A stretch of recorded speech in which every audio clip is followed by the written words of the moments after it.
Friends, brothers, fellow demons, welcome to our Semi-Millennial General Conference.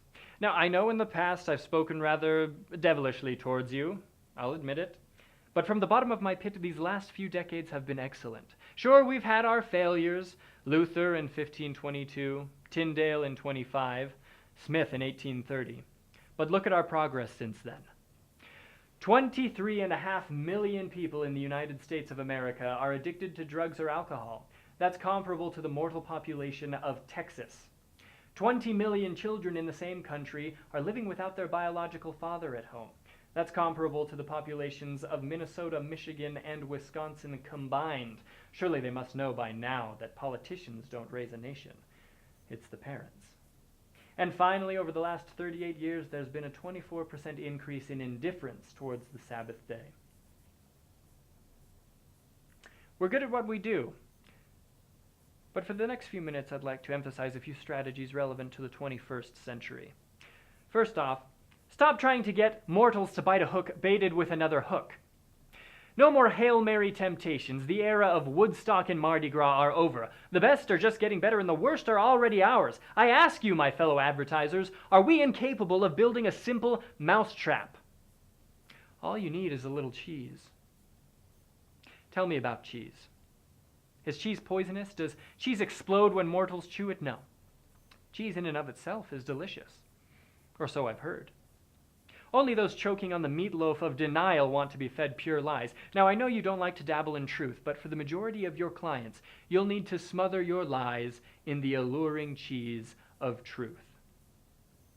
These mortals, though childlike, are not fools. Remember, the most effective demon is not the most daring, but rather the most deceitful.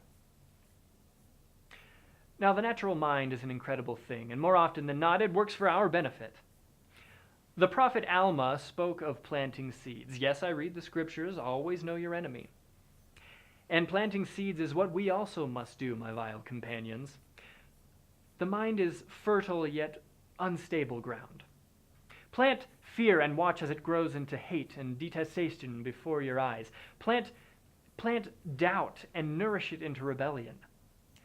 Plant a grudge and watch it destroy a soul. Plant and watch. Also, remember to attack your targets where and when they least expect it. No soul ever fell that expected the fatal blow. Everyone has their weakness. Cain's was greed, David's was lust. For Judas, it was money. These mortals think they're so resilient that their misplaced faith is unbreakable. We know better. What happens when tragedy strikes? What happens when a friend betrays them? What happens when these whited sepulchres disagree with their God?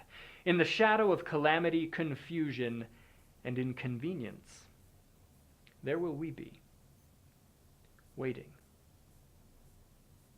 Finally, never underestimate the power of apathy. We don't need to get people to rebel against God. We need to get them to ignore him. Matthew 22, Master, which is the great commandment in the law? And Jesus said unto him, Thou shalt love the Lord thy God with all thy heart, with all thy soul, and with all thy mind.